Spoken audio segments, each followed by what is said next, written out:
USAC Magazine, da Câmara de Comércio Estados Unidos da América, Angola. USAC Magazine. Por agora, o nosso bloco de notícias, com o habitual VNGOP, vamos aos destaques económicos dos últimos 7 dias. USAC Magazine. Ecos da semana. E assim começamos os ecos da semana. Começamos com contratos. 5 contratos de investimento avaliados em 118 milhões e 800 mil dólares foram assinados na segunda-feira pela Agência Nacional de Investimento Privado. Trata-se de projetos de investimento das empresas Lucky Line, Seneco Group, Angola, Pratiker, Continente Portugal, Angola e JCI Angola, provenientes da Mauritânia, Nigéria, Turquia, Angola e China, rubricados pela Presidente da ANIP, Luísa Abrantes. Segundo a Presidente da ANIP, os contratos assinados vão garantir 2.251 postos de trabalho para cidadãos angolanos. Os contratos são direcionados para os setores da construção civil, indústria e comércio. Ainda sobre a ANIP, a Presidente do Conselho de Administração da Agência Nacional de Investimento Privado, Maria Luísa Perdigão Abrantes, abordou em Houston, com empresários e congressistas norte-americanos, as oportunidades de investimentos em Angola, intervindo na cimeira Bienal de Negócios Texas-África, num painel sobre investimento sustentável em África. Maria Luísa Abrantes elucidou os participantes da cimeira sobre o empenho do governo angolano na concessão de benesses para facilitar o investimento estrangeiro no país, através de incentivos fiscais e aduaneiros. A atitude do governo angolano, segundo frisou Maria Luísa, visa reduzir as assimetrias regionais em Angola, promovendo a redução da pobreza no país. Nesta perspectiva, apelou aos empresários norte-americanos a investirem em Angola pelo facto de o país ser, neste momento, um país que oferece grandes oportunidades de negócios. As áreas de investimento, como a construção de infraestruturas, educação, saúde, entre outras, foram apresentadas por Maria Luísa Abrantes como áreas que oferecem grandes oportunidades de negócios e que constituem uma forma de diversificação de investimentos em Angola. Outra notícia que marcou a semana é o facto do frete marítimo de contentores para Angola ter registrado uma redução moderada entre agosto de 2011 a agosto de 2012, segundo dados da Bolsa Nacional de Frete, que Angola teve acesso. De acordo com o site da Bolsa Nacional de Frete, o frete marítimo de contentores para Angola registrou uma redução moderada entre agosto de 2011 e agosto de 2012. De acordo com o site da Bolsa Nacional de Frete, alguns países com peso considerável nas exportações para Angola, como o caso da Tailândia, apresentou um ligeiro aumento com uma taxa de 4,9% para os contentores de 20 e uma redução significativa de menos 8,6% para os contentores de 40. De igual modo, a Alemanha apresenta a mesma cifra, menos 8,6% para contentores de 20 pés e uma redução moderada de menos 6,4% para os contentores de 40 pés. Estas baixas tiveram uma influência no peso das exportações para Angola, como refere aquela instituição. A par disso, a China registrou aumentos moderados nas suas exportações de 4,9% e 4,8% para os fretes em contentores de 20 pés, respectivamente, enquanto a África do Sul tem um aumento de 11,4% nos contentores de 20 e 5,5% para os contentores de 40 pés. Por outras palavras, a África do Sul aumentou as quantidades exportadas neste período. Na mesma senda, Portugal apresentou uma subida de 17,1% para os contentores de 20 e ainda uma subida mais acentuada de 21,0% nos contentores de 40 pés. Ao passo que o Brasil demonstrou uma ligeira subida de 6,6% para os contentores de 20 pés e uma redução de menos 3% para os contentores de 40. Resumindo e concluindo, Portugal é o país cujas exportações para Angola continuam a aumentar significativamente. A China reduziu moderadamente.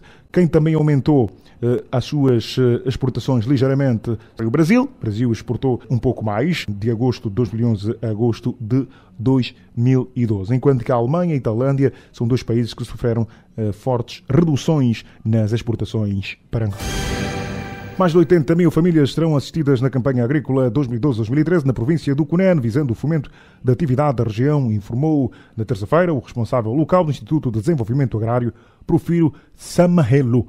Segundo o responsável, foram preparados para a campanha agrícola que inicia em novembro sementes de milho, maçango, maçambala, adubos e instrumentos de trabalho. E com esta notícia colocamos fim a mais uma edição dos Ecos da Semana no seu USAC Magazine. USAC Magazine. Ecos da Semana. Ouvíamos o nosso bloco de notícias com os destaques dos últimos 7 dias da vida económica do país, uma imagem transcrita com o noticiário da Angop, gentilmente tomado para apresentação no magazine da USAC. A principal marca de um povo é a sua capacidade de superar. É a sua capacidade de prosperar. Ir além. de conquistar a sua credibilidade e de conceder crédito também.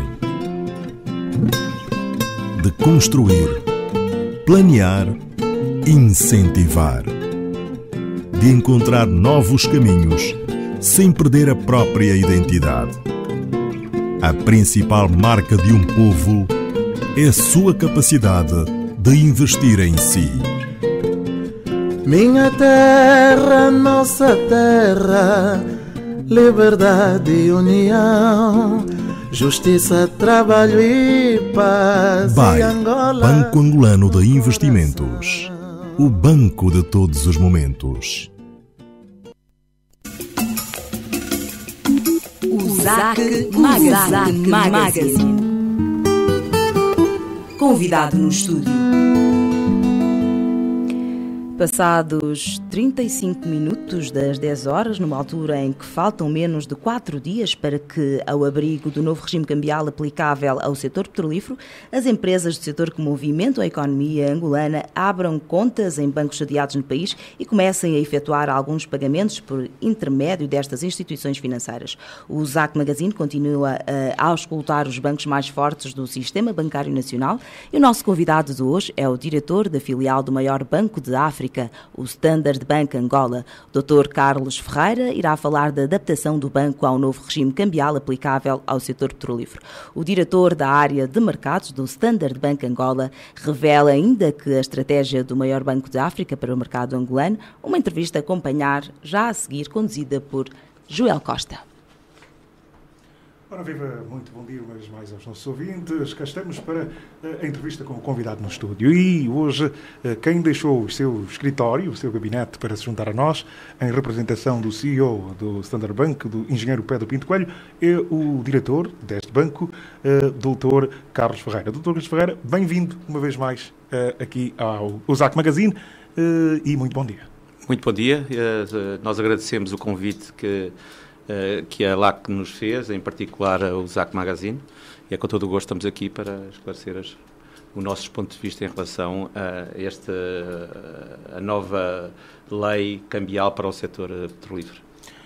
Dr. Carlos Ferreira, a primeira questão que lhe colocamos é, desde segunda-feira, desde 1 de outubro, de acordo com a lei cambial aplicável ao setor petrolífero, desde 1 de outubro que as petrolíferas estão já indigitadas, digamos, instadas, esse é um termo muito mais apropriado, a abrir contas nos bancos sediados em Angola. Ou seja, já começou a corrida aos bancos, ou já deveria ter começado, e, no seu ponto de vista, a primeira questão que lhe colocamos é quais são os benefícios, do ponto de vista global, que a economia angolana pode obter com o novo regime cambial aplicável ao setor petrolífero e depois pode particularizar para as famílias, para os bancos e claro, mantendo sempre como pano de fundo a economia nacional?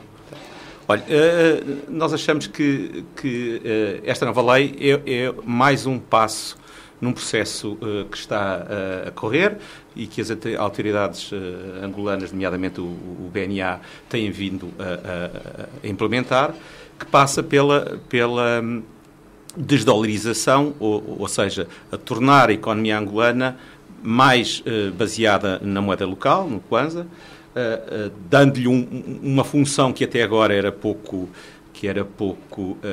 visível para o cidadão comum, nomeadamente a reserva de valor. As pessoas até há relativamente pouco tempo tinham medo de ter kwanzas em sua posse, preferiam ter dólares. Parece-me que esse processo teve uma evolução muito positiva e hoje o receio de ter kwanzas, tanto na sua conta bancária como no bolso, digamos, para o comum dos cidadãos, é muito menos visível. E isso nota-se, por exemplo, na diferença entre o câmbio oficial e o câmbio paralelo. Há países em que as diferenças são abismais. Hoje, em Angola, a diferença é relativamente pequena. Ou seja, os agentes económicos, que tanto empresas como famílias, cada vez menos têm receio de ter uma moeda local, e isso vem do trabalho que tem sido feito aos últimos, particularmente desde o início da paz, dos últimos 10 anos, e portanto, é mais um passo importantíssimo, porque traz para dentro da economia angolana o maior setor de atividade, o maior contribuinte para o produto interno bruto de Angola. Há vários estudos que foram feitos em relação ao impacto que a atividade petrolífera iria trazer para os bancos em Angola.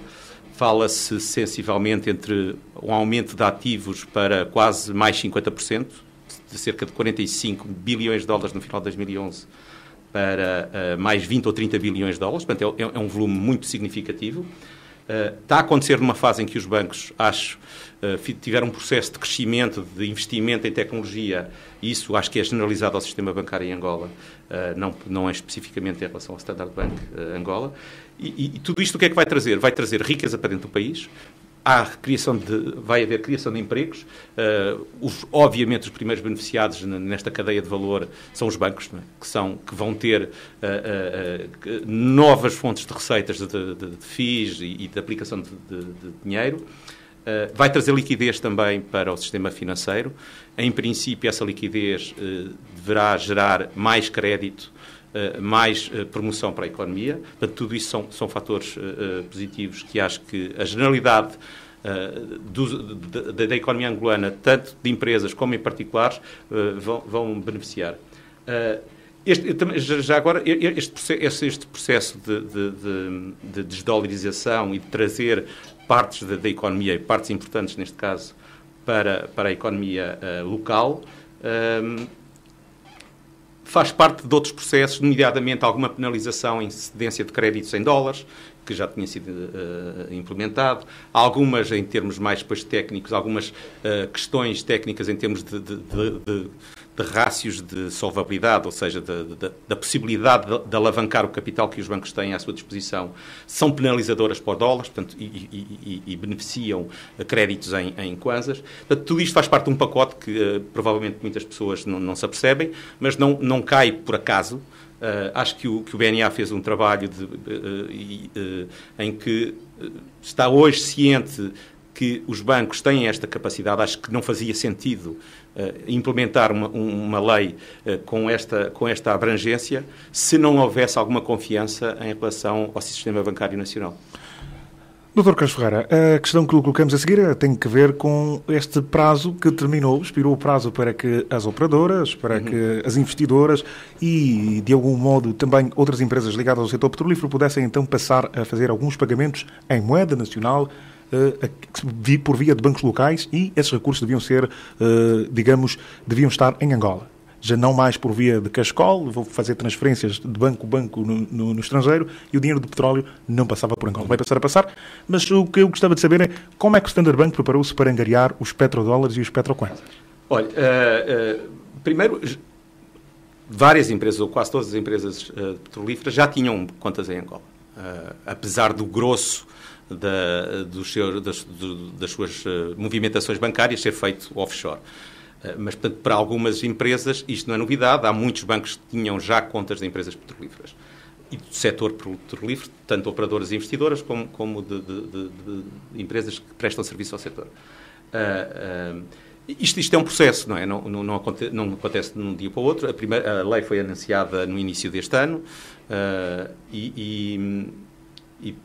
eu acho que com este tempo em que as empresas petrolíferas que ainda não tinham contas abertas têm feito um processo de escolha, tal qual como de qualquer outra atividade económica, há a escolha de fornecedores de serviços, neste caso serviços bancários, e, portanto, de acordo com as suas regras internas, fazem uma escolha com base em questionários muito detalhados, em que são analisadas as capacidades técnicas e financeiras dos bancos para poderem comportar volumes de transações até agora pouco comuns em Angola.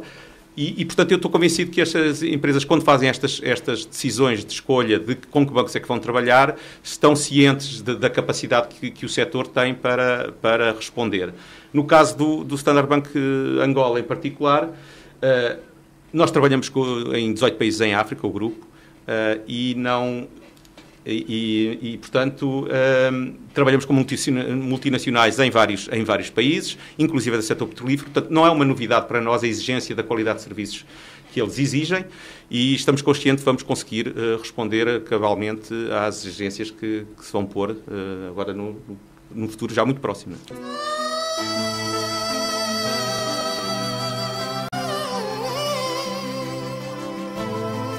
Câmara de Comércio Estados Unidos da América Angola, uma casa amiga.